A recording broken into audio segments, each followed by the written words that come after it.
Oui. Honorable Omar Mariko, bonjour. On est à Paris aujourd'hui et nous sommes le 20 septembre 2017. Vous êtes venu à l'ambassade du Mali, l'ex-consulat, l'annexe maintenant. Alors, magnifier le travail d'un homme, un artiste malien, un designer, M. Dia, Ndoula Dia. Quelles sont vos impressions par rapport à l'expression que vous venez de voir déjà? Et puis expliquez-nous aussi. Disons que nous faisons d'une pierre deux coups. Le coup pour lequel nous sommes partis, c'est évidemment pour voir Dia, Ndoula Dia, un grand artiste malien, un artisan, qui a un style assez révolutionnaire, un style même révolutionnaire, je veux dire, de mettre en valeur, qui met en valeur nos valeurs culturelles, technologiques et techniques en matière d'habillement, d'une part, d'autre part en matière de culture. Alors donc, ce coup, nous sommes venus le voir pour rehausser le moral, le soutenir, parce que nous sommes venus ensemble à la fête de l'humanité. Nous avons contribué à ce qu'il soit à la fête de l'humanité pour montrer les couleurs du Mali et démontrer qu'en réalité, nous pouvons changer d'attitude, nous pouvons changer par nous-mêmes nos habillements, nous pouvons changer par nous-mêmes notre mentalité. Nous n'avons absolument rien à envier à ceux qui se disent modernes. Donc d'une part. D'autre part, c'est de saluer le personnel de l'annexe ambassade du Mali ici en France qui nous a très bien accueillis et un accueil très très chaleureux. Bien que nous n'avons pas été annoncés, ils ont fait preuve vraiment de beaucoup d'humanité, ce qui ne surprend pas de la part de Maliens bien éduqués. Alors donc, je dois leur rendre ici un hommage à la petite équipe que nous avons trouvée sur place, parmi lesquels il y a même un promotionnaire. Alors donc, l'art, il y a deux types d'art. Il y a l'art pour l'art. Trois types d'ailleurs. Il y a l'art pour l'art, il y a l'art engagé sur la voie du progrès. Et puis il y a l'art réactionnaire. L'art que nous avons aujourd'hui, l'artiste que nous avons aujourd'hui veut révolutionner le Mali. Veut faire en sorte que nous prenions conscience davantage que par nos produits, nous pouvons nous appuyer. Par nos produits, nous pouvons montrer notre différence, notre génie, notre talent. Donc c'est pour cette raison que nous sommes déplacés pour être là. Et vous avez dû voir que pendant les mois, ces derniers temps, c'est Ndoula Dia qui m'habille pendant ces derniers temps. Même si aujourd'hui je suis habillé à l'européenne, mais c'est lui qui m'habille en réalité depuis un certain temps. Alors donc les gens ont dû apprécier ces beaux habits que nous exposons et tout. Et la seule question qui est posée, c'est comment rendre ces choses industrielles, comment lui donner une grande valeur industrielle, c'est-à-dire accroître la production, la productivité et faire en sorte que ces habits, ces tenues soient accessibles au plus grand nombre. Cela dépasse la seule personne de l'artiste, ça dépasse complètement la seule personne de l'artiste pour se fondre dans une vision politique globale, une vision politique, qu'on appelle ça, nationale, et qui doit être en fait un levier du développement à travers le fait que l'on lui donne une dimension nationale, de politique nationale. Et je crois que c'est ça en fait l'ambition du parti Sadi, qui se marie très très bien avec l'artiste, que nous allons certainement compter parmi nous, même pas forcément un militant, mais en tout cas pour quelqu'un qui a compris la vision politique du parti Sadi que nous avons traduit en nous présentant ici. Ici, nous sommes là, le secrétaire aux luttes sociales du parti Sadi, Dr Alaï Bokoum, avec le responsable de la radio Kaira de Nyono, Mami Traoré, et la conseillère municipale de Koutiala Kayatou Traoré, et le maire de Mena, Djibril Sangaré. Nous sommes accompagnés aussi par Ramata Keita, qui fait partie de la commission de lutte pour la création du mouvement des femmes à l'Itawa Keita, et accompagné par Binette, qui est une de nos militantes ici en France.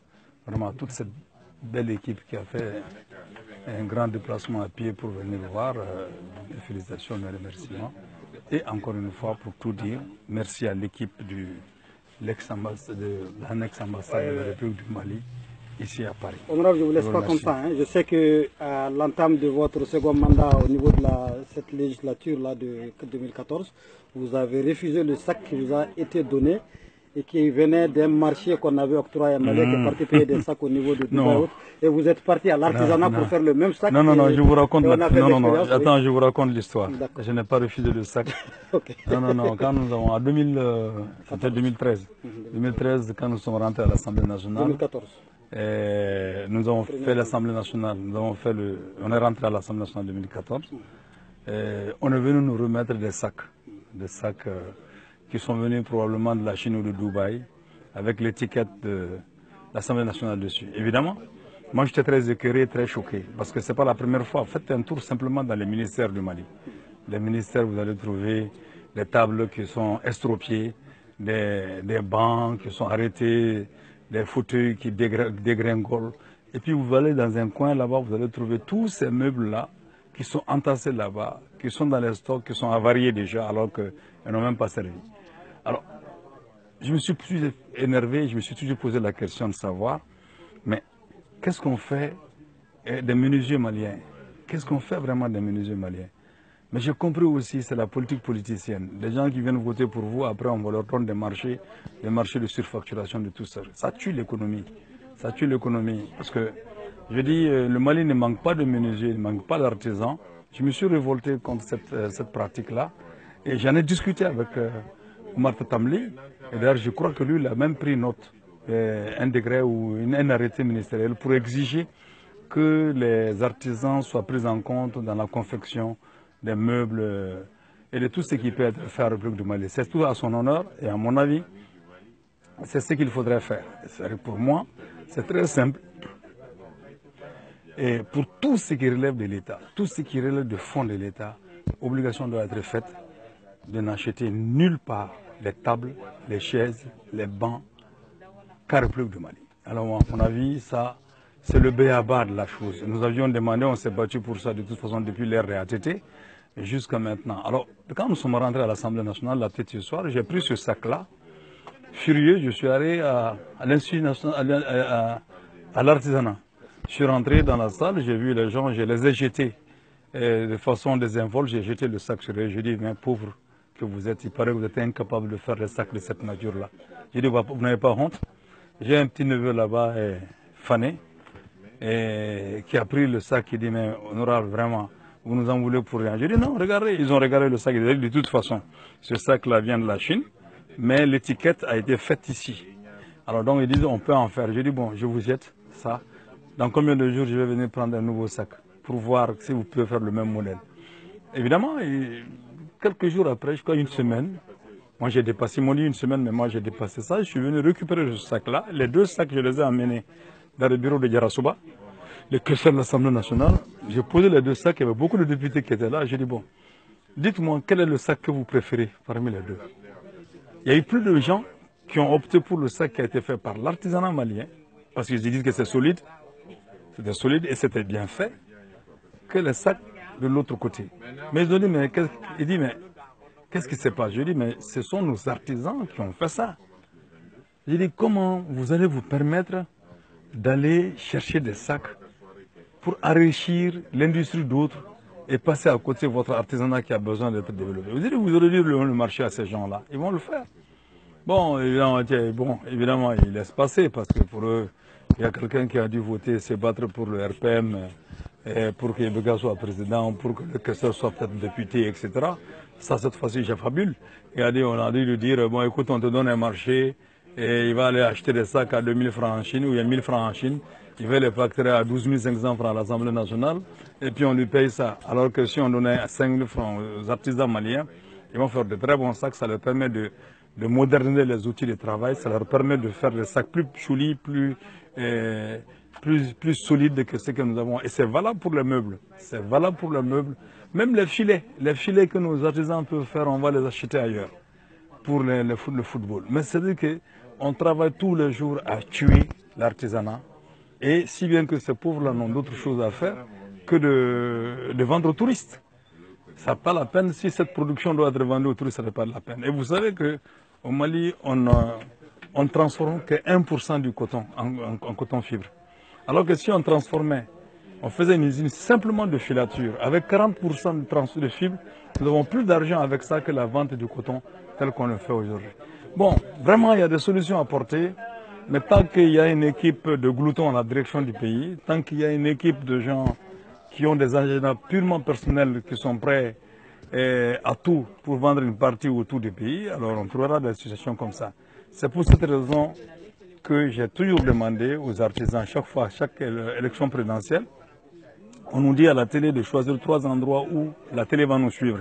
J'ai toujours choisi l'artisanat, les anciens combattants et la bourse du travail. L'artisanat, parce que je dis, il ne devait même pas avoir un ministère d'État, un ministère de la culture, il faut avoir un ministère d'État chargé de la technologie, de l'art et de la culture. Parce que les gens ramènent la culture à sa dimension folklorique. Le folklore fait partie de la culture, mais le folklore n'est pas la culture. La technologie, la science sont des éléments de la culture. Alors donc l'apport national à la technologie, nous devons être à la phase de la science appliquée. On pose des actes et on avance si on veut vraiment avoir une économie vraiment indépendante et souveraine. Alors donc c'est pour ça que je pars à l'artisanat. Parce que pour moi ce sont les ouvriers de demain. C'est des gens qui doivent être soutenus pour faire des manufactures, pour faire des usines. Et si on ne les aide pas pour faire des manufactures, pour qu'ils intensifient la production, bien évidemment, et qu'ils améliorent progressivement la qualité de ce qu'ils font, on ne s'en sortira pas. Tous les grands États sont passés par là. Les livres de l'Union soviétique, on en faisait des oreillers. Les gens se moquaient de ça, on s'en foutait de l'esthétique. Mais le contenu était très dense. Et les frigos, Moskva, comme on le dit là, les frigos russes, il y en a un qui est à la bourse du travail, à l'ANP. À l'ANP, il y a un réfrigérateur là-bas qui date des années 40. Allez-y voir. Et ça donne comment on appelle ça, meilleure glace, meilleur refroidissement que les autres frigos. Mais ce frigo réfrigérateur qui est là-bas, là, quand tu le regardes, il n'est pas beau. Il n'est pas beau, mais il remplit complètement ses fonctions. Et les Chinois, au départ, les Chinois ont tout le temps été fins dans ce qu'ils font. Mais les Russes ont tout le temps été ce qu'on appelait en jargon grosso modo, c'est-à-dire ils font des choses. Ce qui comptait pour eux, c'était l'utilité de la chose, mais ce n'était pas l'esthétique, ils n'ajoutaient pas l'esthétique. Mais aujourd'hui, ils ont fait beaucoup de pas pour l'esthétique. Mais l'esthétique aussi vient lorsque l'outil de production est développé. L'outil de production est développé. Si tu passes une journée entière à faire que trois chaussures, évidemment, tu seras obligé de vendre ces chaussures chères. Donc, les Maliens ne peuvent pas porter ça. Mais si parce que tu n'as pas d'outil de travail qui te permet de faire 500 chaussures par 2 heures, ou bien toutes les 5 heures, tu peux pas le faire. Mais si tu arrives à le faire, les Maliens vont commencer à porter les sandales d'ici. Que d'aller chercher chaque fois les chaussures chinoises. On vient même faire la récupération, on envoie ces plastiques-là, on les transforme en chaussures, nous les portons, alors que nous avons des gens capables de le faire. Bref, ça c'est le génie du pays. Et les anciens combattants, je partais les voir parce qu'ils ont posé des actes pour le passé. Ils constituent la gloire du pays. Et les travailleurs, nous avons une politique pour les travailleurs parce que nous voulons justement que notre parti soit celui des travailleurs. Voilà, donc en gros, j'étais suffisamment La vidéo commence à être longue, mais je vais une seule dernière question parce que je viens de prendre 2 mots de Ndoula Dia lui-même qui disait qu'il n'y avait pas de révolution sans révolution culturelle. Dites-nous 2 mots. Quand la Chine a fait la révolution culturelle, la Chine a fait un bond en avant, c'est tout. Et je disais qu'en soi, c'est prétentieux de ma part, mais j'ai dit que la révolution active de l'Union soudanaise devrait être plutôt une révolution culturelle. Et s'il n'y a pas de révolution culturelle, il n'y a absolument pas d'avancée pour un pays. Donc il y a beaucoup de valeurs culturelles négatives dont notre pays doit se débarrasser. Ça, c'est clair. Honorable Mariko, une dernière question. Je vais profiter parce qu'il n'est pas facile de vous avoir. Comment se fait-il que vous avez pensé amener plutôt des représentants ruraux, disons, des membres du parti Sadi qui sont très loin de Bamako, qui sont très loin de l'axe principal, mais que vous amenez jusqu'à Paris pour qu'ils puissent vraiment être au courant de ce qui se passe dans les autres pays? L'ossature du parti se trouve dans les brousses. L'ossature du parti Sadi se trouve dans la brousse. Et le parti Sadi a une politique pour l'artisanat, le monde rural. Et en plus, le problème, c'est qu'il n'y a pas de complexe dans notre parti. Il ne faut pas ériger que ceux qui savent parler français doivent être en Europe. Ça c'est du n'importe quoi. La langue, ce n'est que du son, du bruit. Mais c'est le contenu, l'intelligence qu'ils ont fait pour développer le parti dans les brousses. à l'intérieur du pays. C'est cette intelligence qui doit pouvoir mettre au service du parti en la frottant à l'intelligence, les gens des communistes ici, des gens de gauche ici, pour mieux comprendre et mieux travailler pour le parti Sadi.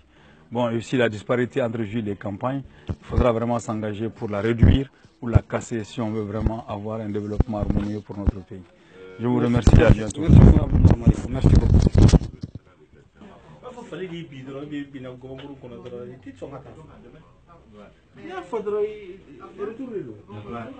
Voilà.